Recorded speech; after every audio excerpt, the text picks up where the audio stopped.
Welcome back to Daily Flash. And today's Financially Speaking. Have you ever wondered why you might actually splurge really crazy in December, or maybe you overspend on stuff you don't really need during random times throughout the year? Well, joining us now to talk all about it is happiness coach Brad Chandler. Hi there, Brad. Hey there. Thanks for having me. Thanks for being on the show. Got to explain, what does a happiness coach do? What's that all about? Gosh, it's very simply, I help people end their suffering, whatever it is, and get the freedom and happiness that they deserve. I love that. And it's got to be a very rewarding job for sure.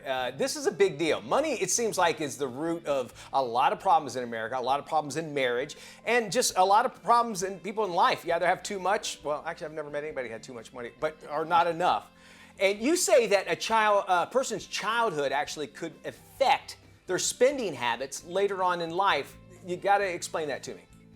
Absolutely. So most of our behavior, 95% of our daily behavior is driven by our subconscious thoughts. Okay. So all of us have these deeply buried subconscious thoughts that were installed in our childhood around actually unmet needs.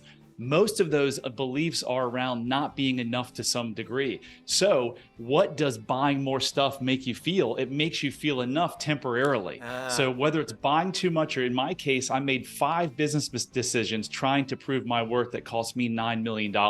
And I didn't even know why until I did the work and realized it was all subconscious programming. Well, good for you for figuring that out and passing that along to other folks. Seems like we call that retail therapy, like when we feel like we go buy shopping, right? We're thinking along the same lines here, right? Yeah. We're talking about money today, but it could be booze or weed. Whatever you think from the outside is going to make you feel better. But what you'll realize is that all your happiness, everything that you ever need to be happy, you have inside of you. And once you realize that, you don't need to go spend much money or make these crazy financial decisions. That makes a lot of sense. But how do we actually unlearn those childhood programming if it isn't serving us in the right way? Yeah. So you've got to go to the source. Whether you have physical pain or mental pain, the only way you can cure it is to go to the source. All change begins with awareness. So there's a couple ways you can do it.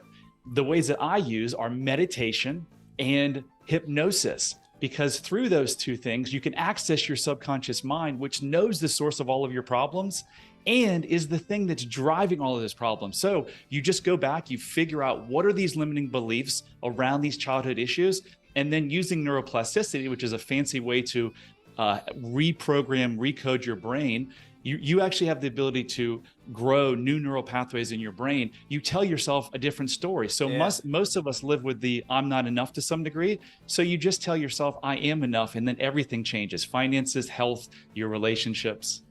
And quickly, when we talk about hypnosis, we're not talking about like the watch going by. It's self-hypnosis, meaning that you're training your brain again, or am I understanding that correctly? Yeah, all hypnosis is self-hypnosis, believe it or not. There's no watch involved.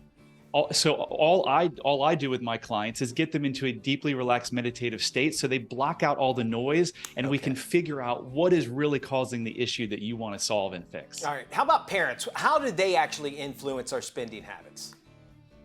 So the parents are the ones who create those beliefs. So if you ever had any unmet childhood need, and I've yet to meet a soul after speaking with thousands of people that had all of their childhood needs met. So the parents influence the thought of I'm not enough.